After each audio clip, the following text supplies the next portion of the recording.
지난주에는 저희가 서울시장 선거를 치렀습니다. 그 치르고 난 다음 날, 또 그 다음 날 계속해서 뉴스를 보고 또 인터넷에 뜨는 그러한 그 내용을 보니까 4년 전에 경제를 살리기 위해서 이명박 대통령이라는 사람이 많은 부족함이 있음에도 불구하고 대통령으로 세웠는데 지난 한 4년 동안 그분이 통치하는 걸 보니까 우리 서민들에겐 별 희망이 없는 것 같다. 주로 내용이 이제 그런 내용이에요. 특별히 20대, 30대들의 그 반응이 희망이 없다라고 하는 그런 그 반응을 가지고 한나라당도 싫고 민주당도 싫고 그냥 무당파가 제일 좋다 해서 전폭적으로 무소속의 대표로 나온 그분을 이제 다 찍어서 그래서 그분이 이제 서울시장이 됐습니다. 그분이 시장이 되기 전에 만들어 놓은 그와 같은 그 이름이 유명한 게 하나 있죠. 희망 제작소다. 그러니까 지금 사람들이 희망이 없고 소망이 없다 보니까 뭐 아름다운 재단이니 희망 제작소니 하여튼 이름만 들어도 무언가 좀 될 것 같다 하는 그런 생각들. 그 다음에 기존의 것들은 다 싫다. 무언가 새로운 것을 한번 해봐야 되겠다. 희망이 없는 가운데 내게 희망을 줄 수 있는 그런 사람을 한번 찾아봐야 되겠다 하는 그러한 심정을 가지고 있다는 것을 아마 우리나라에 사는 모든 사람들이 다 느꼈을 겁니다. 한마디로 말씀드리면 특별히 젊은 사람들에게 희망이 없다는 것이 지금 우리가 안고 있는 가장 큰 문제가 아닌가 이런 생각을 좀 하게 됐습니다.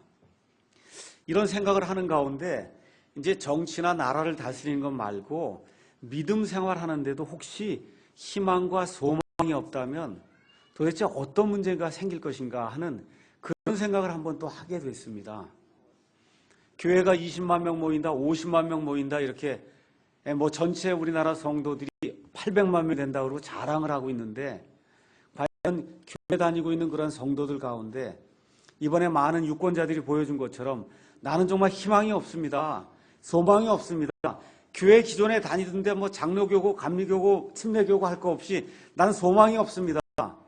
하고는 무당파 쪽으로 간다 이래갖고 그래서 신천지에 간다든지 그렇죠? 또 하나님의 교회라고 하는데 또 거기 간다든지 이런 쪽으로 또 옮겨가는 그런 현상이 생기지 않을까 하는 그런 우려도 사실은 좀 생겨요. 왜 그러냐 하면 지금 이 교회가 안고 있는 문제가 지금 우리나라 정당 정치가 안고 있는 그 문제를 그대로 갖고 있는 거예요. 교회에 희망이 없어요. 교회가 소망을 주지 못합니다. 제가 말씀드린 희망과 소망은 교회가 가져다 줄 수 있는 그런 희망과 소망은 성경 말씀에 근거한 희망과 소망인데 세상적으로 희망과 소망을 많이 주는 것 같아요. 잘 된다 그러죠. 복 받는다 그러죠. 그렇죠? 여러 가지 것들을 이렇게 가져준다고 하는데 과연 하나님의 눈앞에서 그것이 바른 소망이고 바른 희망이냐 이거 성경을 가지고 이렇게 비교해 보면 그렇지 못하다고 하는 것이 금방 드러나거든요. 이렇게 될 때 사람들이 희망을 잃게 되고 소망을 잃게 되면 결국은 이단이 접촉하게 될 때 그 이단에 빠지게 되고 또 사이비와 같은 그 종교에 빠지는 그와 같은 일들이 생기지 않을까 하는 그러한 염려를 좀 하게 됐습니다. 희망이 없다고 이야기합니다. 그럼 우리 그리스도인들은 살아가는 가운데 매일같이 희망이 넘치고 소망이 넘치고 정말 어려움은 하나도 없고 매일같이 기쁨과 그 다음에 즐거움만 넘치는 그러한 삶이 우리 가운데 있는가 우리가 한번 생각을 해봐야 됩니다. 한번 여러분 내 자신의 모습 지난 한 주 동안의 모습만 한번 생각해 보세요. 어려움과 슬픔과 고통과 절망 중에 있었습니까?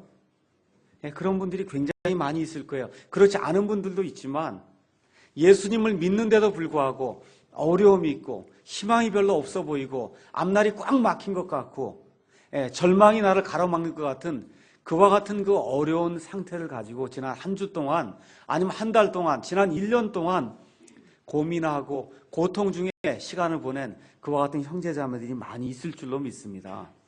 성경대로 또 우리가 바르게 해보려고 하는데 어째 자꾸 일이 꼬인다라고 느끼는 그와 같은 형제자매들이 있을 수도 있어요.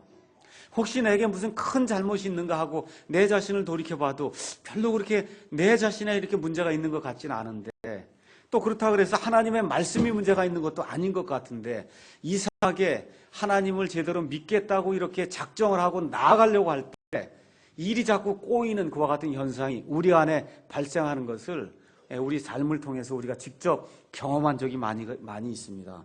그래서 오늘은 로마서 15장 4절에 있는 것처럼 무엇이든지 전에 기록된 것은 우리의 배움을 위하여 기록되었으니 이것은 우리가 성경 기록들이 주는 인내와 위로를 통해 소망을 가지게 하려 합니다 라고 하는 그런 말씀을 가지고 오늘은 소망의 메시지를 한번 전해야 되겠구나 하는 그런 생각을 하고 이 자리에 섰습니다.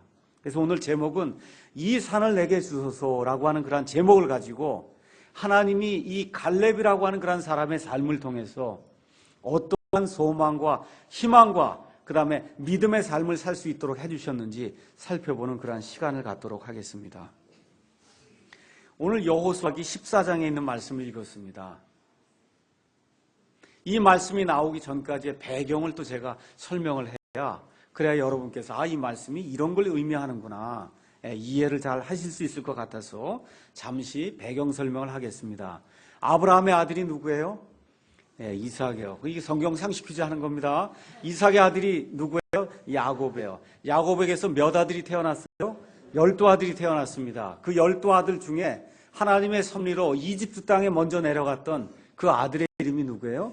요셉이에요. 그래서 요셉이 그 이집트 땅에 내려간 이후에 하나님께서 그 가나안 땅에 기근을 허락하셔서 그래서 이 야곱과 그의 모든 친척들이 다 요셉이 이미 마련해 놓은 그 이집트 땅에 내려가서 몇 년 동안 종살이를 하게 됩니까? 400년 동안 이집트 땅에서 종살이를 하는 그와 같은 엄청난 그런 속박의 삶이 그들을 기다리고 있었습니다. 자, 이 400년이 끝날 때 하나님께서 모세라고 하는 하나님의 대언자를 보내셔서 그래서 모세를 통해서 이스라엘 백성을 이집트에서 탈출하도록 하나님이 만들어 주셨어요.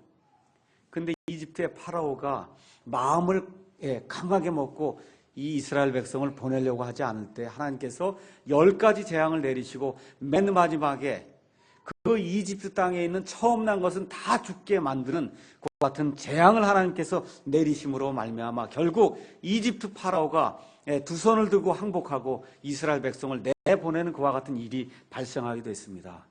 이스라엘 백성이 이집트를 탈출한 이후에 그들 앞에 가로놓여 있던 홍해바다가 둘로 갈려지는 그와 같은 엄청난 기적을 직접 체험을 하고 그 이후에 광야 땅에 들어가서 하나님께서 매일같이 하늘에서 내려주시는 이 천사가 먹는 음식인 만나도 매일같이 먹게 되는 그러한 경험도 하는 가운데 드디어 가데스 바네아라고 하는 그러한 땅에 이르게 됐습니다.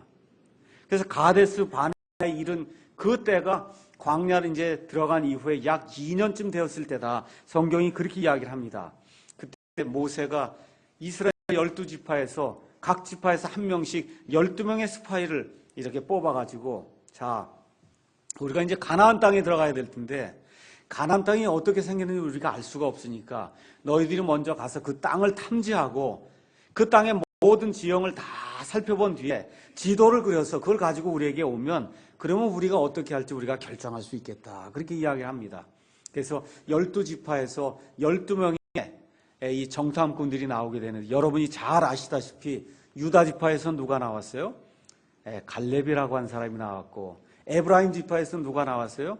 여호수아라고 하는 유명한 이 두 사람들이 이제 나와서 이 사람들이 며칠 동안 가나안 땅을 탐지했습니까? 40일 동안 가나안 땅을 탐지하고 돌아와서 두 가지 보고를 하게 됩니다. 첫 번째는 좋은 보고가 있고 나쁜 보고가 있는데 먼저 나쁜 보고가 먼저 나오기 시작했어요. 그 땅을 가보니까 정말 하나님이 말씀하신 대로 젖과 꿀이 흐르는 땅이다. 땅이 기가 막히게 좋다. 여기까지는 괜찮았어요. 그런데 거기 가서 보니까 누가 있다 그래요? 아낙 족속이 있다는 거예요. 아낙 족속이 키가 얼마나 큰지 한 3m쯤 되는데 우리가 보기에도 우리 자신이 메뚜기 같았으니 저 사람들이 우리를 봤을 때는 어떠했겠느냐. 그 땅은 사람을 삼키는 땅이요 우리가 정복할 수 없는 땅이다 하고 악한 보고를 10명이 하게 됐고 이 여호수아와 갈렙이라고 하는 두 사람은 아니다. 하나님이 우리와 함께 하시면 하나님께서 그걸 우리에게 주시겠다고 했으니까 우리가 지금 당장 올라가서 그 땅을 소유하자. 우리가 그들을 쳐부셔 이길 수 있다. 근데 백성이 누구의 말을 믿었어요? 이 악한 보골한 그런 사람들의 말을 믿음으로 말미암아 하나님께서 이 가나안 땅을 탐지했던 이 40일에 하루를 1년으로 그렇게 환산해서 너희가 이제부터 40년 동안 광야를 방황하게 되고 그 가운데 이 악한 보고를 했던 첫 세대는 몽땅 다 죽고 새로운 세대가 가나안 땅에 들어가야 된다고 하나님께서 말씀을 해주셨습니다. 자, 이 말씀이 끝난 이후에 이제 여기 나와 있는 말씀대로 지금 몇 년이 지났냐면 45년이 지난 거예요. 지금 제가 말씀드릴게요. 첫 2년 동안은 어떤 거예요? 가데스 바네아까지 이른 거예요. 그 다음에 그 38년 동안 광야를 방황한 겁니다. 그렇죠? 그러고 나서 이제 45년 됐다고 얘기하니까 7년 동안 가나안 땅에 들어가서 가나안 땅을 정복하는 그와 같은 기간이 이제 필요했던 겁니다. 자, 이래서 이와 같은 그 기간 동안이 다 지나게 되니까 어떤 일이 발생했냐 하면 여호수아와 갈렙과 같이 첫 세대에 속한 사람은 다 죽게 됐어요. 그래서 그 나라에서 가장 나이 많은 사람 두 사람을 꼽으라고 하면 쉬운 일이었어요. 누가 제일 나이가 많았을까요? 여호수아와 갈렙이 제일 나이가 많고 나머지는 다 죽어버렸어요. 첫 세대 사람들 20살이 넘어서 그래서 이 이집트 땅을 출발해서 나왔던 그 모든 사람은 다 죽고 그 나라에서 가장 나이가 많은 사람 둘을 들라고 이야기하면 아주 간단하게 여호수아와 갈렙입니다 라고 이야기할 정도로 이 두 사람의 나이가 이제 많이 들었습니다. 자, 7년 동안 가나안 땅을 정복해서 하나님께서 주시겠다고 하는 그런 모든 땅을 이 사람들이 이제 다 차지하게 됐습니다. 근데 하나님이 이 땅을 어떻게 나눠주라 그래요? 제비를 뽑아서 나눠주라는 거예요. 사람들이 공정하게 이 땅을 나눠줘야 되니까 뭐 예쁜 사람이 핵식이 많은 사람은 더 좋은 땅을 주고 그렇지 못한 사람은 나쁜 땅을 주고 이렇게 하면 안 되니까 제비를 뽑아서 제비에서 나오는 대로 땅을 분배해 줘야 된다 해서 제비 뽑아 땅을 나누는 그와 같은 시점이 이제 이르게 됐습니다. 그래서 사람들이 이제 여호수아에게로 나와서 이제 땅을 뽑아 주십시오 하고 제비를 뽑는 그와 같은 대목이 이제 이 자리에 나오는 거예요. 그때 이 갈렙이라고 하는 사람이 여호수아 앞에 나오게 됩니다. 그러면서 뭐라고 얘기해요? 이 산이 있는 도시, 이 헤브론은 내 겁니다. 제비를 뽑지 않았어요. 제비도 뽑지 않았어. 제비 뽑기 전에 나와서 이야기하는 거예요. 다른 사람이 이 땅을 가질 수가 없습니다. 이 땅은 하나님께서 나에게 주신 땅입니다. 이 산을 내게 주시기 바랍니다 하고 하나님의 약속을 걸머쥐고 하나님의 약속을 쟁취하는 것 같은 대목이 지금 이 자리에 나와 있습니다. 오늘 아침에 저와 여러분이 우리 앞에 어떤 산이 놓여 있는가 한번 생각을 해보시고 하나님 앞에 하나님 이 산은 내 겁니다. 하나님께서 제게 주시겠다고 약속해 주셨습니다 하고 이 산을 쟁취할 수 있는 그와 같은 믿음의 소유자가 되시기를 주님의 이름으로 축원합니다. 자, 그런데 갈렙이 나서 여호수아 앞에서 청원을 할 때 그 하는 그 내용이 얼마나 멋있는지 몰라요. 그래서 그 내용을 하나하나 여러분과 한번 나누어 보도록 하겠습니다. 여러분이 하나님 앞에 기도할 때도 이렇게 기도해야 되는 거예요. 그냥 무조건 기도하는 게 아니라 조목조목 하나하나를 이렇게 내놓고 하나님이 꼼짝하지 못하도록 딱 이렇게 하나님을 둘러싸야 된단 말이에요. 지금 여기 갈렙이 지금 이야기하는 게 지금 그렇게 하는 거예요. 사람과 하나님 앞에서 정말 시기적절하게 정말 말도 어떻게 그렇게 매끈하게 할 수 없을 정도로 그렇게 매끈하게 말을 하면서 하나님을 싹 둘러싸는 그와 같은 일이 이 안에 딱 나오거든요. 그 내용을 한번 살펴보도록 하겠습니다. 자, 갈렙은 누구냐 하면 거기 가서 보니까 6절에 유다 자손이 길갈에 있던 여호수아에게 나오고 그나스 족속 여분네 아들 갈렙이 여호수아에게 이뤘다. 이제 그렇게 이야기하는 내용이 나옵니다. 갈렙은 누구냐 하면 그나스 족속 여분네 아들이다. 갈렙만 나오는 적이 없어요. 꼭 그나스 족속 여분네 아들이다. 다시 이야기하면 제가 가서 주석을 찾아봤어요. 왜 그나스 족속이라고 자꾸 이야기하느냐. 유다 지파에 속한 사람인데 그나스 족속이라고 자꾸 이야기해요. 가서 여러 주석들을 찾아보니까 대부분의 주석들이 이야기하는 것이 원래 갈렙의 아버지와 그 할아버지는 유다 족속이 아니었다는 거예요. 유다 지파에 속한 사람이 아니고 원래는 에돔 족속의 하나인 그나스 족속이었는데 나중에 유다 족속 안으로 편입이 된 사람이다. 그러니까 지금식으로 얘기하면 이방인이에요. 이방인. 이방인인데 하나님의 은혜로 하나님의 상속 백성 안으로 편입이 돼서 들어간 사람이에요. 근데 이게 한 세대, 두 세대가 지나고 나서는 어떤 사람이 됐어요? 유다 족속을 대표하는 지도자가 됐다는 거예요. 저와 여러분의 상황과 비슷해요. 하나님 앞에서 죄인이요, 쓸모없는 사람이요, 형편없는 사람인데 예수 그리스도를 통해서 하나님 안에서 예수 그리스도와 함께 공동 상속자가 되는 그와 같은 사람이 되었다. 그렇게 보시면 되는 겁니다. 또 가서 보니까 갈렙이 어떠한 일을 했냐? 민수기 34장 19절에 가서 보면 여호수아와 함께 이제 이스라엘이 가나안 땅에 들어가서 가나안 땅을 차지하게 되면 가나안 땅을 나누는 일을 해야 돼요. 그럼 각 지파에서 또 한 사람씩 뽑을 거 아닙니까? 그 땅을 나눌 때 유다 지파의 대표로 누가 참석을 했냐면 이 갈렙이라고 한 사람이 참석을 했어요. 자, 그러면 첫 번째 저와 여러분이 꼭 기억해야 될 거는, 자, 내가 땅을 나누는 사람이에요. 그러면 땅을 나누는 데 가서 땅을 나누기도 전에 저 땅은 내 겁니다 하고 그렇게 주장을 하면 다른 사람들이 볼 때 어떻게 생각하겠어요? 그거 참 이상하다. 뭔가 이게 편법을 쓰는 거 아니냐. 이렇게 나올 거 아닙니까? 그렇잖아요. 그러니까 이 갈렙이라고 한 사람이 자기 혼자 나가질 않고 누구를 대동하고 나가요? 유다 자손을 대동을 하고 나가는 거예요. 유다 자손을 대동하고 나가는 거예요. 이거는 나 혼자의 문제가 아니라 이거는 하나님이 약속해 주신 이 땅에 대한 그런 문제인데 이건 내 혼자 하면 문제가 아니다. 유다 자손 전체의 문제니까 같이 나가자. 그래서 이를 공평하게 처리하자. 이렇게 이야기하고는 땅 나누는 일을 공정하게 하기 위해서 유다 자손을 대동을 하고 이제 나아갑니다. 그 다음에 6절에 가서 여호수아에게 나가서 뭐라고 얘기하냐면, 주께서 가데스 바네아에서 나와 당신에 관하여 하나님의 사람 모세에게 말씀하신 일을 당신이 잘 아십니다 하고 누구를 또 끌어들여요? 여호수아를 끌어들이는 거예요. 내가 지금부터 요구하는 그런 일은 부당한 일이 아닙니다. 당신도 잘 아는 그런 일입니다 하고 또 얘기를 하면서 여호수아 외에 또 누구를 또 끌어들여요? 하나님의 사람 모세까지 끌어들인단 말이에요. 그러니까 다시 말씀드리면 하나님 앞에 우리가 기도할 때도 하나님 이 일은 공정한 일입니다 하는 걸 하나님 앞에 보여야 된다는 겁니다.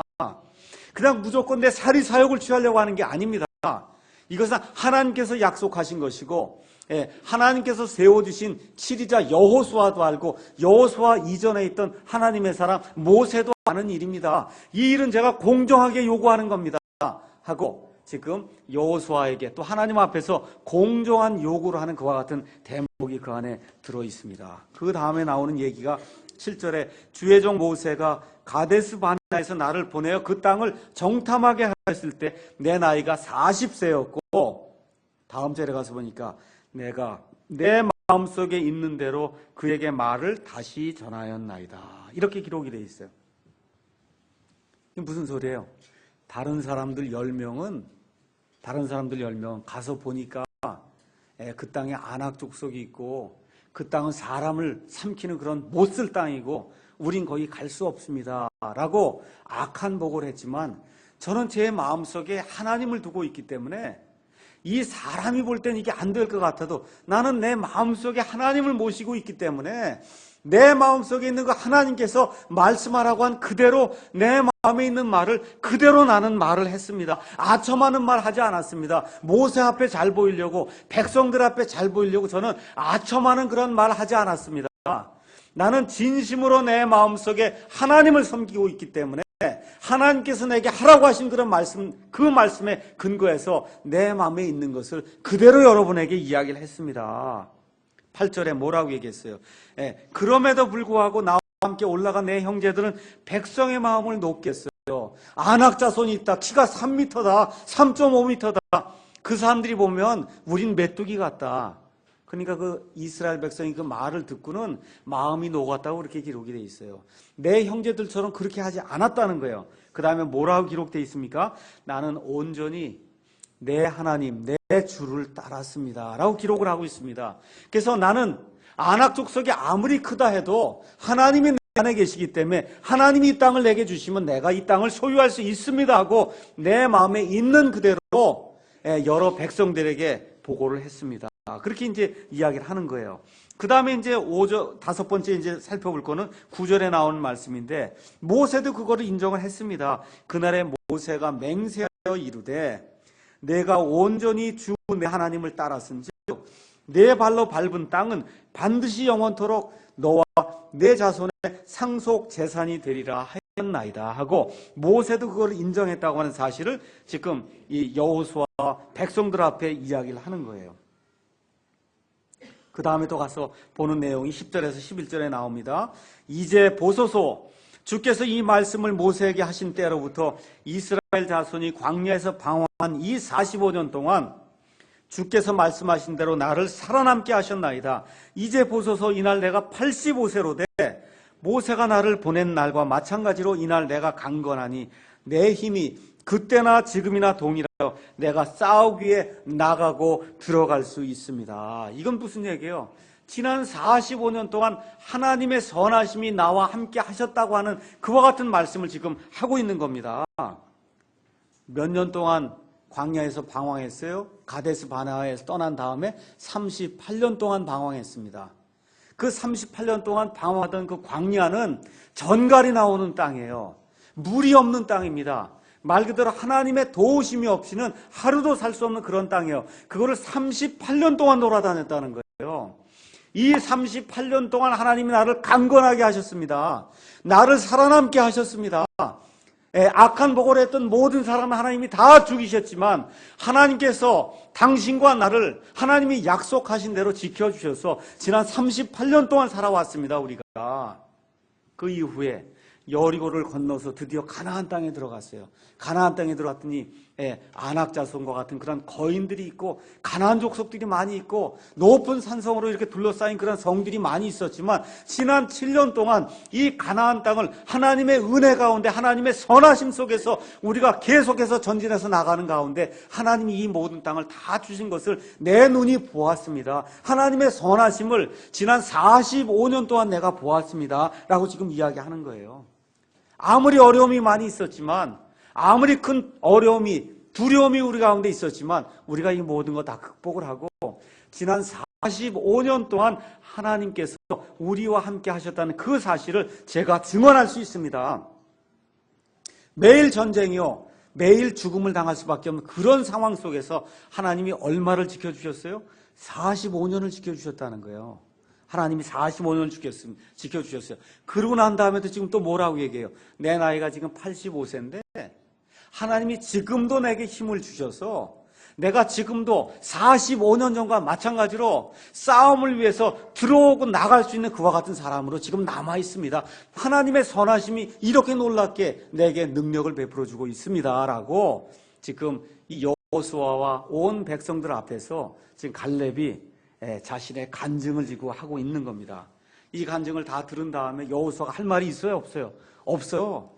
지금 이야기하는 내용이 틀린 게 하나도 없어요. 공정한 내용이요, 공평한 내용이요, 하나님의 언약의 그 약속에 따라 이루어져야 할 그런 내용이기 때문에 여호수아가 듣자마자 뭐라 그래요? 갈렙을 축복을 하고 갈렙에게 그 헤브론과 그 지역에 있던 모든 산을 줬다고 하는 그런 내용이 이 안에 기록이 되어 있습니다. 제가 좀 철이 없을 때는 늘 그런 생각을 많이 했어요. 어려움이 닥치거나 하면 이거 좀 어려움 없는 그런 인생을 살면 얼마나 좋을까. 그런 생각 굉장히 많이 했습니다. 근데 나이가 조금 들어보니까 매일 사는 게 어려움이에요. 그걸 벗어날 길이 없더라고요. 사람은 어쩔 수 없는 거예요. 여인에게서 태어난 사람은 그걸 벗어날 방법이 없는 거예요. 지금 여기 갈렙이 지난 45년 동안 하루도 평안한 날이 있었어요? 없었어요? 외적으로 보면 없었어요. 매일 싸우며 매일 죽음이에요. 근데 누가 함께 하셨다는 거예요? 하나님이 함께 하셔서 지난 45년을 내가 하나님의 은혜와 하나님의 선하심 속에서 내가 살아왔습니다. 이걸 빨리 깨닫는 사람이 그게 좋은 그리스도인이 될 수 있는 사람입니다. 그러니까 이 삶에서 이 삶에서 어려움을 없애주십시오 하고 그렇게 기도하지 마시고 지난 몇 년 동안, 지난 몇십 년 동안 나의 인생 속에서 하나님이 나를 얼마나 선하게 대해주셨는가 이거를 기억하고 나의 소망은 하나님께 있다고 늘 고백하는 그 사람이 좋은 그리스도인이에요. 지금 갈렙이 지금 그렇게 이야기하고 있는 겁니다. 하나님 어려움을 없애주지 그렇게 기도하는 게 아니에요. 그렇게 기도하지 않고 어떻게 해요? 하나님 어려움이 있지만 하나님이 함께 하셔서 지난 45년 동안 건강하게 살았습니다. 앞으로 이 헤브론 땅, 이 산도 하나님이 나와 함께 하시면 내 것으로 삼아, 내 소유로 삼아, 내 자손에게 내가 물려줄 수 있습니다. 그렇게 지금 주장을 하는 겁니다. 그래서 저와 여러분이 하나님 앞에 기도할 때에도 자꾸 어려움을 없애주십시오가 아니라 하나님이 함께 하시면 내가 이걸 이길 수 있습니다. 하나님이 내게 은혜를 베풀어 주시면 내가 이걸 이길 수 있습니다. 지난 과거에 나의 모든 삶을 통해서 하나님이 내게 은혜를 베풀어 주셨듯이 앞으로 이 모든 것도 하나님께서 지켜주실 줄로 믿습니다 하고 이 갈렙과 같은 그러한 믿음을 소유하는 저와 여러분이 되기를 주님의 이름으로 축원합니다. 자, 그렇게 돼서 하나님의 상을 받았어요? 못 받았어요? 받았어요. 하나님께서 약속하신 그 약속을 쟁취했단 말이에요. 어떻게 쟁취했냐? 거기에 중요한 조건이 하나가 있다는 겁니다. 그 조건이 뭐냐 하면 갈렙은 여호와 하나님을 온전히 따랐다. 지금 그렇게 기록하고 있는 거예요. 온전히 따랐다 그러니까 갈렙은 죄를 한 번도 안 졌구나 이렇게 생각하면 안 됩니다. 저와 여러분과 똑같은 성정의 지배를 받은 사람이에요.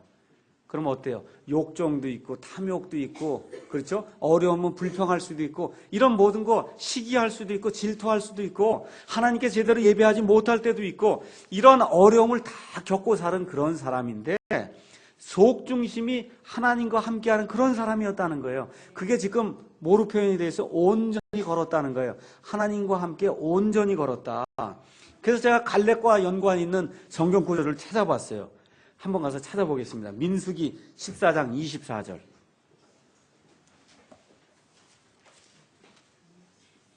민수기 14장 24절에 하나님이 갈렙에게 복을 주신 그 이유가 그 안에 기록이 되어 있습니다. 민수기 14장 24절 중요한 말씀이라 같이 읽겠습니다. 오직 내 종 갈렙은 다른 영을 지녀 나를 온전히 따랐은즉 그가 갔던 땅으로 내가 그를 데려가리니 그의 씨가 그 땅을 소유하리라. 자, 온전히 하나님을 따른 이유가 있어요. 그 이유가 뭐예요? 갈렙은 다른 영을 지니고 있었다는 거예요. 아, 그럼 이 사람은 외계인인가 이렇게 생각하는 거 아닙니다. 그런 얘기가 아니에요. 이스라엘의 그 첫 세대들이 가지고 있던 하나님에 대한 그런 생각, 이런 생각이 달랐다는 거예요. 이 갈렙은 영이 다른 사람이었다는 거예요. 어떠한 어려움이 있고 내가 인간이기 때문에 어쩔 수 없이 죄를 짓는 가운데 살고 있지만 내가 온전히 하나님 중심으로 살아야 되겠다는 그런 영을 소유한 그런 사람이었다는 겁니다. 다시 말씀드리면 내 상황이 어떻든지 간에 하나님의 뜻과 명령을 따르려고 늘 준비가 된 그런 삶을 산 사람이 갈렙이다. 성경이 지금 그렇게 이야기하는 겁니다. 여러분, 하나님을 따르려면 쉬울까요? 어려울까요? 어려움이 많이 따라요. 그런데 우리 예수님이 늘 말씀하신 내용이 뭐예요? 너희가 나를 사랑하면 내 명령들을 지키라는 겁니다. 아주 간단해요. 뭐 어려운 거 없어요. 너희가 나를 사랑하면 내 명령들을 따르라는 거예요. 근데 지금 갈렙이 어땠어요? 하나님의 명령을 따르는 걸 통해서 뭘 드러냈어요? 하나님을 사랑하는 것을 몸으로 드러냈다는 겁니다. 하나님의 명령들 하나하나를 중히 여김으로 그래서 하나님을 두려워하는 것을 몸으로 드러냈다는 거예요. 이 갈렙이라고 한 사람이 파라오의 군대가 홍해를 넘어오면서 쫓아오는 걸 눈으로 다 봤습니다. 또 모세가 십계명을 받으러 올라갈 때 아론과 온 회중이 금송아지를 만들어 갖고 하나님께 이게 하나님이라 그러고 이거 숭배하는 그 어리석음을 다 봤어요. 인간의 여러 가지 모습을 다 봤습니다. 또 인간의 그 치리자로 자기를 다스리던 모세라고 하는 사람도 죽는구나 이것도 다 봤어요. 모세도 죽는구나. 하나님의 위대한 사람도 죽는구나 다 봤습니다. 가나안 땅에 들어갔더니 가나안 백성들의 저항이 보통 심한 게 아니었어요. 또 거기 갔더니 누가 있어요? 거인이 있는 거예요. 3m, 3.5m 되는 거인이 있는 거예요. 이 모든 걸 다 좋았음에도 불구하고 어떻게 했다고요? 다른 영을 가지고 하나님을 다른 마음으로 섬겼다는 거예요. 일반 사람들이 섬기는 것 같이 섬기지 아니하고 하나님을 다른 영을 가지고 하나님께서 말씀하셨으면 아무리 어려워도 그 일을 하나님께서 이루어 주실 수 있다고 하는 그와 같은 심정을 가지고 하나님을 대했다는 겁니다. 그럼 그게 어디서 나올까요? 지금 하나님 우리에게 직접 말씀하시지 않아요. 어디서 나와요? 이 하나님의 말씀에서 나온다는 겁니다. 하나님의 말씀에서. 그래서 이사야서 26장 3절에 가서 보니까 주께서는 생각을 주께 고정시킨 자를 완전한 평강으로 지키시리니 이는 그가 주를 신뢰하기 때문이니이다. 어떤 평강으로 지켜요? 완전한 평강으로 지킨다는 거예요. 어려움을 없앤다 그래요? 아니에요. 어려움과 시련을 없애준다 그래요? 아닙니다.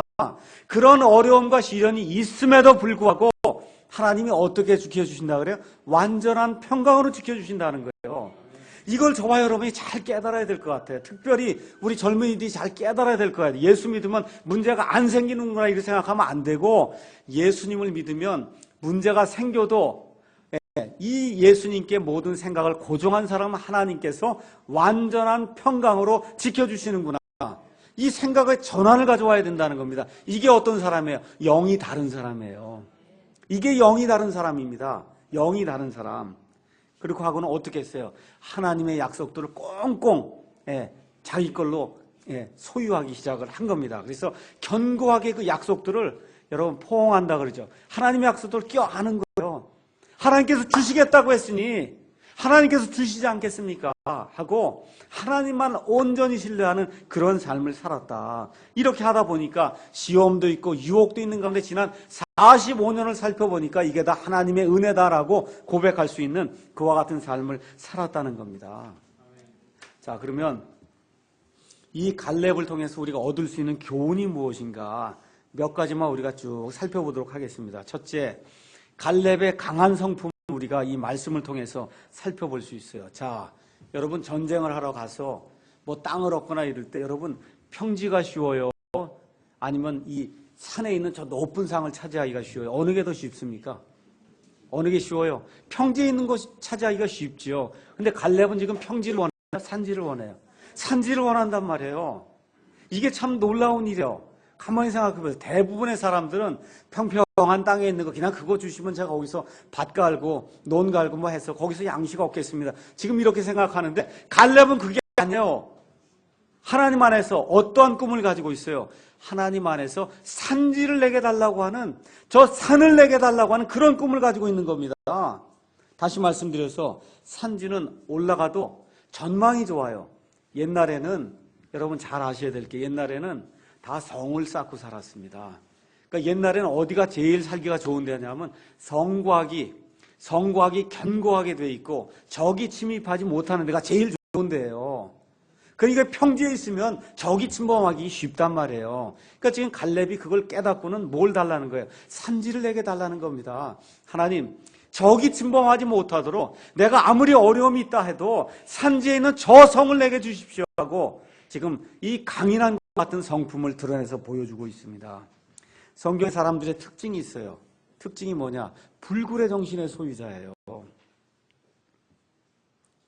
여러분 신약성경으로 넘어와서 사도 바울이라고 하는 사람 한번 보세요. 사도 바울이 처음에 어디에서 사역을 했어요? 안디옥 교회에서 사역을 했어요. 누구와 같이 사역을 했습니까? 바나바와 함께 안디옥 교회에서 사역을 했어요. 1년쯤 이렇게 지나니까 성도들이 많이 불어났어요. 저 같으면 그럴지 몰라. 야, 이 성도들이 많이 불어났으니까 이제부터 먹고 사는 거 문제도 없고 그냥 여기서 그냥 평안히 지나면 되겠구나. 이렇게 생각할지 몰라요. 근데 어느 날 하나님께서 이 안디옥 교회 성도들 뭐라고 말씀하세요? 바울과 바나바를 나를 위해서 따로 세우라고 얘기할 때 바울과 바나바가 아무 소리 하는 거 하나님께서 원하시면 우리가 하겠습니다 하고 하나님의 전도 사역으로 그냥 뛰어들거든요. 그 이후에 잘 들으셔야 돼요. 사도 바울이 몇만 킬로미터를 발로 배로 그리고 뛰어다니면서 하나님의 복음의 말씀을 전하는 그런 사도가 됐어요. 그래서 저와 여러분이 여기 사도행전에 나와 있는 이 기록들을 읽을 때 살아있는 사람의 기록을 읽으셔야 됩니다. 야, 이거 뭐 먼 옛날에 뭐 뭔가 보다 이렇게 생각하지 마시고 정말 사도 바울의 심정이 돼서 정말 예수 그리스도 아는 그 지식의 고상함으로 인해서 가오가 있던 모든 걸 다 내어버리고 배설물과 같이 여기고 예수님의 말씀을 선포하는 그런 사람이 되어야 되겠구나, 그러한 그 불굴의 정신을 소유했는데 여기 나와 있는 이 갈렙이 그런 사람이었다는 거예요. 저 산지를 내게 주시기 바랍니다. 이 평지가 아니라 산지를 주십시오. 아무리 어려워도 제가 그거를 극복하겠습니다. 둘째, 성경에 나와 있는 사람의 특징이 있어요. 뭐 특징은 뭐냐면 성품이 일관성을 띠고 있다는 겁니다. 자, 45년 전에 가나안 땅에 정탐하러 갈 때도 갈렙이 어떻게 보고했어요? 거기 아무리 거인이 있고 우리가 그들 보기에 메뚜기 같아도 하나님이 함께 하시면 우리가 할 수 있습니다 그랬죠? 지금도 또 뭐라 그래? 45년이 지났어요. 나이가 지금 85세가 됐습니다. 근데 지금 또 뭐라 그래요? 거기 거인이 있어도 내 나이가 지금 85세가 되었어도 하나님이 함께 하시면 하실 수 있습니다. 똑같은 얘기잖아요. 어때요? 성품이 초지일관에 똑같아요. 처음부터 끝까지 어때요? 하나님이 함께 하시면 하실 수 있습니다. 하나님이 함께 하시면 하실 수 있습니다. 지난 과거의 내 삶이 그랬고 앞으로도 그러할 줄로 믿습니다 하고 성격이 똑같은 것을 보여주고 있다는 사실을 우리가 알 수가 있습니다. 성경의 사람들의 특징이에요. 여러분 요셉이라고 하는 그런 사람 잘 아시죠? 요셉이 종살이를 하러 이집트에 내려갔어요. 그때나 요셉이 나중에 총독이 되어서 파라오를 제외하고 이집트 온 땅에서 가장 높은 지위에 이르렀을 때나 성품이 어때요? 똑같아요. 지위가 올라가고 학식이 많고 재물이 많다고 해서 뭐가 달라지지 않았어요. 지금 이 갈렙이라고 하는 사람이 유다 지파의 치리자입니다. 어느 면으로 따지면 지금 가장 높은 그런 지위에 있는 사람인데도 지금 평안하게 부유함을 누릴 수 있는 그런 나이에 있음에도 불구하고 45년 전이나 지금이나 일관성이 있어요. 하나님의 일을 하는 데 있어서는 나이가 중요치 않다는 거예요. 시간이 중요치 않다는 겁니다. 하나님의 일을 함에 있어서는 불굴의 의지를 가지고 젊을 때나 나이가 들었을 때나 똑같은 심정으로 지금 나아가는 것을 우리가 이걸 통해서 알 수가 있습니다.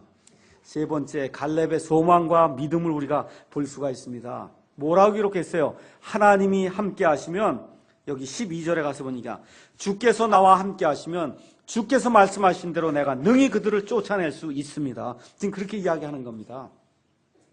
하나님이 함께 하시면, 내가 지금 믿음을 가지고 있는데 내가 이 믿음을 계속해서 지키고 나가면 하나님이 함께 하시면 그러면 이 땅을 내가 소유할 수가 있습니다. 히브리서 12장 2절에 가서 보니까 우리의 믿음의 완성자요, 우리의 믿음의 창시자요 완성자이신 예수님을 바라보자. 그분께서는 자기의 앞에 놓인 그 기쁨으로 인해서 십자가를 걸머지시고 그 수치를 멸시하시더니 결국 어디 갔다는 거예요? 하나님의 왕좌 오른편에 앉으셨느니라. 지금 여기 갈렙이 지금 그런 거예요. 그 안에 거인들이 있습니다. 지금 나이가 85세입니다. 그럼에도 불구하고 하나님이 함께 하시면, 내가 이 믿음을 소유할 때 하나님이 함께 하시면 저 성을 내 것으로 만들 수 있습니다 하고 이야기하는 겁니다. 요새 우리가 교회 빌딩을 좀 임대를 해보려고 여러 형제님들이 돌아다니고 있어요. 교회 건물 얻기가 쉬울까요? 어려울까요? 교회 한다 그러면 다 설레서 안 된다 그럽니다. 시끄러워서 안 된다 그래요. 참 교회가 세상에 빛과 소금이 돼야 되는데 하여튼 교회 한다 그러면 안 된다 그래요. 그러니까 교회는 맨 뒤에 얘기해야 돼요. 맨 뒤에 뭐 하려고 그럽니까? 그럼 맨 뒤에 가서 이제 교회 하려고 그럽니다 하고 목소리를 다 죽여갖고 그렇게 얘기해야 겨우 그 사람이 처분을 좋게 내려주면 되는 거고, 지금 그런 상황이에요. 자, 우리가 지금 여기 앉아있는 자리가 좁아서 이제 교회 건물을 임대하러 이렇게 다닙니다. 이 임대하러 지금 열심히 조사하는 사람도 있고, 그렇지 못해서 옆에서 도와준 사람도 있고, 아무것도 못하는 그런 사람도 있어요. 하는 사람도 누굴 위해서 해야 돼요? 하나님의 영광을 위해서 하는 거예요. 하지 못하는 사람도 하나님의 영광을 위해서 하는 사람 그냥 하도록 그냥 내버려 두시고 옆에서 도와주셔야 됩니다. 어떻게 이루어질지 저도 알 수가 없습니다. 그래서 어떻게 돼요? 지금 여기 나와 있는 대로 지난 3년 반 동안 하나님이 이 사랑침례교회 어떻게 해주셨는지 여러분 눈으로 보셨습니까? 여러분 눈으로 보셨어요? 지금 여기 갈렙이 한 그대로 지난 45년 동안 하나님이 우리와 어떻게 함께 했느냐, 그 하나님이 앞으로도 우리와 함께 해주신다 이렇게 믿고, 그러고선 건물도 임대하러 다니는 겁니다. 맞죠? 예, 그래서 임대에 참여하는 사람이나 참여하지 못한 사람이나 우리가 다 어디를 얻으면은 그럼 그것을 하나님께서 우리에게 지난 3년 반 동안 선하게 대해주신 그대로 앞으로도 선하게 대해줄 줄 믿고 그리고 믿음을 가지고 앞으로 나아가야 됩니다. 자, 그의 지혜를 우리가 살펴볼 수가 있어요. 산에 들어있는 요새는 얻기는 어려운데 일단 얻으면 그 다음부터는 아주 훌륭한 것 같은 요새가 되는 거예요. 여러분, 킹제임스 성경 이거 전파하는 게 쉽습니까? 어렵습니까? 어려워요. 말 안 들어. 이거 킹제임스 얘기만 하면 이단이라 그러고 어렵습니다. 예, 좋은 교회 이렇게 바른 교회 이렇게 하려고 하는 거 여러분 이거 쉽습니까? 어렵습니까? 어려워요. 다들 또 이단이라 그래요. 킹제임스 성경 쓴다 그러면 이단이라 그러죠. 또 거기에다 침례 이렇게 한다 그러니까 이단이라 그럽니다. 또 이제 바른 사역자를 내기 위해서 성경학교도 해야 되는데 이 성경학교 해서 사역자를 이렇게 내는 일이 쉽질 않습니다. 바른 사역자들 만드는 게 쉽질 않아요. 여러분, 성경대로 바르게 가정생활하는 게 쉽습니까? 어렵습니까? 그렇게 쉽질 않아요. 만만한 작업이 아닙니다. 부모 자식 간에 또 부부 간에 바르게 성경대로 원하는 그런 삶을 사는 게 쉬워요? 쉽지 않아요? 그렇게 쉬운 일이 아니에요. 그런데 이 산에 있는 요새를 얻기는 어려운데 일단 얻으면 어떻게 돼요? 그게 우리에게 엄청난 그런 좋은 전망도 주고 적이 침입하지 못하도록 막아도 주지 않습니까? 우리가 어려운 일을 하는 거예요.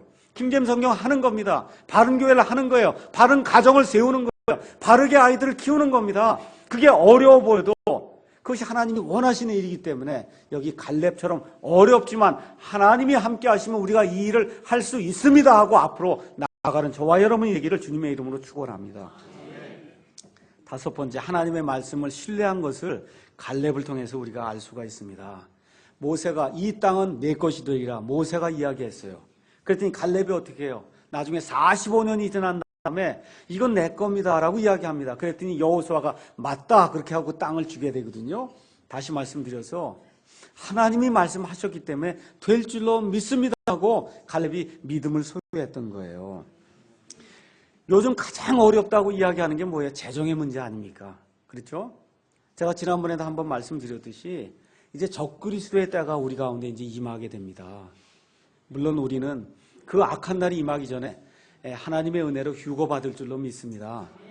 그런데 그 휴거가 되기 전에도 어떤 일이 생기냐면 양극화 현상이 생겨서 앞으로 날이 가면 갈수록 잘 사는 사람은 더 잘 살게 되고 없는 사람은 더 못 살게 되는 그런 일이 앞으로 가면 갈수록 점점 더 심해집니다. 이건 성경의 예언이에요.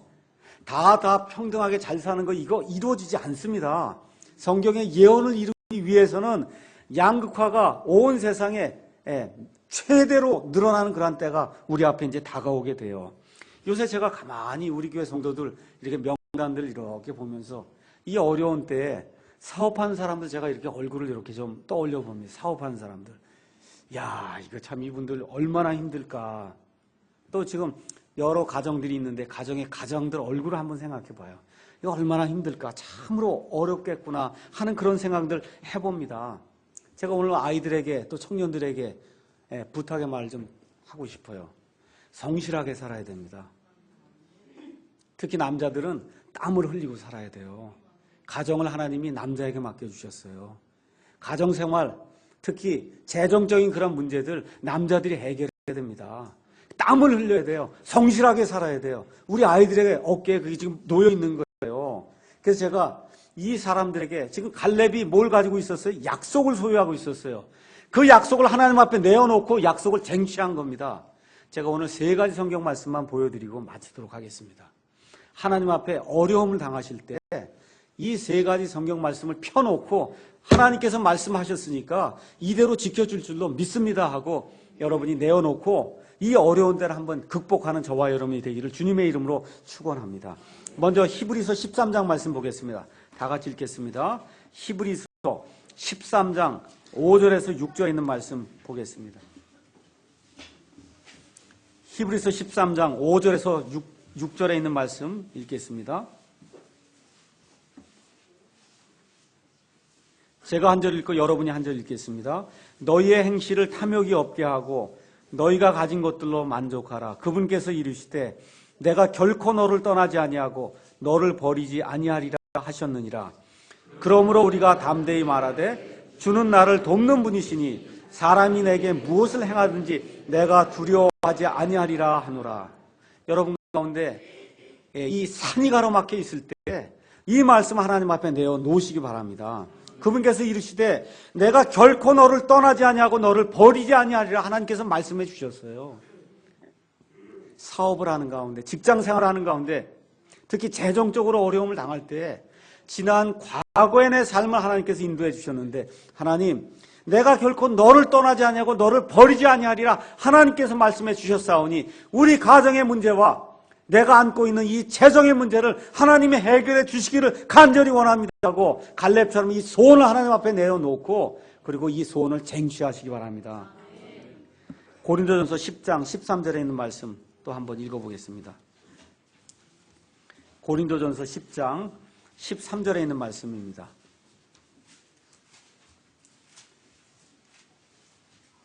다 같이 읽겠습니다. 사람에게 공통적으로 있는 시험 외에는 너희가 어떤 시험도 당하지 아니하였나니 하나님은 신실하사 너희가 감당할 수 있는 것 이상으로 시험 당하는 것을 너희에게 허락하지 아니하시고 또한 그 시험과 함께 피할 길을 내사 너희가 능히 그것을 감당하게 하시느니라. 아멘. 그래서 내가 어려움을 당할 때마다 이 말씀을 펴고 하나님께 내어놓고 한 말씀 읽고 그리고 하나님 앞에 기도하세요. 하나님께서 내가 감당할 수 있는 것 이상으로는 시험을 주지 않는다고 하셨사오니 내가 이걸 감당할 수 있도록 도와주시고 이 시험을 당할 때 이걸 피할 수 있도록 하나님께서 도와주시기 바랍니다 하고 하나님 앞에 이 약속을 내어놓고 하나님의 약속을 쟁취하는 저와 여러분이 되기를 주님의 이름으로 축원합니다. 중요한 말씀 또 하나 읽고 마치겠습니다. 요한 3서 2절에 있는 말씀입니다. 요한 3서 2절에 있는 말씀은 순복음교회 어느 유명한 목사님이 자꾸 이 말만 해갖고 이거 원래 좋은 말씀인데 이 말씀은 안 읽는 경우에 있어요. 이게 중요한 말씀입니다. 다 같이 한번 읽어보도록 하겠습니다. 사랑하는 자여 무엇보다도 내 혼이 형통하는 것 같이 내가 형통하고 건강하기를 내가 바라노라. 잘 들으셔야 돼요. 앞부분이 먼저 중요해요. 앞부분이 뭐예요? 내 혼이 형통하는 것 같이 내가 형통하고 건강하기를 원한다는 겁니다. 그러니까 갈렙식으로 표현하면 어떤 거예요? 갈렙식으로 표현하면 하나님을 온전히 따르게 될 때, 그렇죠? 내가 형통하고 건강하기를 원하는 것이 누구의 뜻이에요? 하나님의 뜻입니다. 하나님의 뜻이에요. 이거 순복음교회에서 잘못 악용을 해서 이게 뭐 삼박자 구원이지 뭔지 이걸 다 악용을 해서 문제가 되는데 이게 말씀 그대로를 읽으면은 진짜 우리에게 복이 되는 말씀이에요. 내 혼이 형통하는 것 같이 내가 형통하고 어떻게 해요? 건강하기를 내가 원한다. 이게 하나님의 뜻입니다. 그래서 오늘 히브리서 또 고린도전서 요한 3서에 있는 말씀을 제가 세 구절을 드렸어요. 어려움을 당할 때마다 재정의 어려움을 당할 때마다 집안에 무슨 문제가 있을 때마다 절망이 닥칠 때마다 이 말씀을 하나님 앞에 내어놓고 하나님께서 말씀하셨사오니 하나님께서 그대로 이루어 주실 줄로 믿고 제가 앞으로 나아갑니다. 과거에 하나님께서 나를 지켜주셨는데 앞으로도 이 말씀을 따라서 저를 지켜주실 줄로 믿습니다 하고 하나님 앞에 소망을 가지고 나아가는 저와 여러분이 되기를 주님의 이름으로 축원합니다. 결론 말씀드립니다. 좋은 그리스도인의 특징이 있어요. 좋은 그리스도인의 특징은 나이가 들면서 그 심지가 점점 견고해져서 흔들림이 없는 그러한 믿음의 소유자가 되는 게 그게 믿음이 좋은 사람이에요. 그게 되려면 어떻게 돼요? 앞을 바라보면 캄캄해요. 앞이 항상 어디를 바라보는 거예요? 지난 5년 동안, 지난 10년 동안, 지난 20년 동안 하나님이 내게 어떻게 선하게 대해주셨는가 이거를 바라보는 사람이 좋은 그리스도인입니다. 하나님께서 나를 선하게 대해주신 것처럼 앞으로도 나를 선하게 대해주실 줄로 내가 믿습니다 하고 나아가는 그 사람이 하나님이 기뻐하는 사람이에요. 그렇게 되니까 어떻게 돼요? 지금까지 살아온 게 하나님의 은혜구나 하고 하나님의 은혜를 늘 감사하는 그런 사람이 하나님이 기뻐하는 그런 사람입니다. 또 하나 좋은 그리스도인의 특징이 있어요. 그건 뭐냐 하면 절망과 어려움과 고통과 고난이 있을 때 불평하지 않는 거예요. 지금 여기 갈렙이 나이가 몇 세라 그래요? 지금 85세예요. 85세. 그 앞에 거인이 있어요? 일반 사람이 있어요? 지금 그 땅에 지금 거인이 있단 말이에요. 절망 중에 절망이요. 이게 따져보면 절망 중에 절망이요. 고통 중에 고통이요. 이걸 어떻게 이겨요? 근데 어떻게 해요? 하나님이 함께 하시면 이길 수 있다는 겁니다. 네. 지금 여기 갈렙의 그 믿음의 특징이 거기 나와 있는 거예요. 우리의 소망, 우리의 희망은 어려움과 고통이 없는 가운데 생겨나는 게 아니에요. 어려움과 고통이 있음에도 불구하고 하나님이 우리에게 주시는 그와 같은 약속이 우리의 소망입니다. 그 다음에 또 뭐가 있어야 돼요? 우리의 소망은 나 때문에 생기는 거예요? 하나님 때문에 생기는 거예요? 하나님이 함께 하시면 되는 거예요. 하나님이 함께 하시면 되는 거다. 자, 그러면 마지막으로 제가 하나 여쭤보겠습니다. 이 땅에 여러분 큰 소망이 있어요? 이 땅에 큰 소망이 있는 사람 있어요? 없어요. 그저 매일같이 우리가 빈손으로 왔다가 나중에 빈손으로 갈 텐데 하루하루 하나님 평안하게 살 수 있도록 도와주시기 바랍니다. 이게 가장 큰 소망이에요. 우리의 이 땅에 사는 가운데 가장 큰 소망, 이게 가장 큰 소망, 육신적으로는 가장 큰 소망이고 진짜 큰 소망을 들라 그러면 휴거받는 게 가장 큰 소망입니다. 예수님 언제 오셔도 지금 이게 살기가 얼마나 어렵습니까? 맞죠? 힘들어요. 근데 우리가 예수님 안에만 들어있으면 예수님이 언제 오시든지 올라와라 하게 되면 우리 몸이 순식간에 변하는 그와 같은 일이 있을 줄로 믿습니다. 그래서 우리에게 하나님의 약속이 있어요. 부활의 소망이 있습니다. 휴거의 소망이 있습니다. 또 하나님께서 약속해 주신 대로 물질과 장수와 또 형통하는 그런 복을 하나님께서 우리에게 허락해 주신다고 약속했으니까 이 약속의 말씀들을 읽고 하나님 앞에 나가서 그 약속들을 쟁취하는 저와 여러분이 되겠습니다.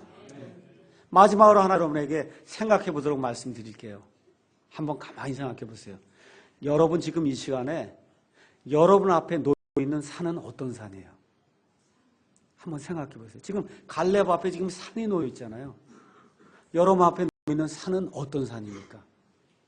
혹시 결혼의 문제, 부부간의 문제, 아니면 재정의 문제, 부모 자식 간의 문제, 직장의 문제, 여러 가지 그 안정이 없어서 안정의 문제, 아니면 교회 생활을 잘 하지 못하는 그런 어떤 그런 문제, 하나님과의 관계가 원활하지 못한 그런 문제, 여러 가지 문제가 여러분 앞에 산으로 지금 작용할 수가 있습니다. 근데 하나님의 약속의 말씀 오늘 3가지 드렸습니다. 내가 결코 너를 떠나지 아니하고 너를 버리지 아니하리라. 그랬죠? 또 사람이 당할 수 있는 그 시험 외에는 너에게 당한 게 없다. 하나님께서 그걸 당할 때도 피할 길을 내주신다. 내 혼이 형통하는 것 같이 내가 잘되고 형통하고 건강하길 내가 원한다. 하나님께서 말씀해 주셨으니까 이 말씀들을 기억하시고 그 산을 훌쩍 뛰어넘는 저와 여러분이 되기를 주님의 이름으로 축원합니다. 네, 기도하겠습니다.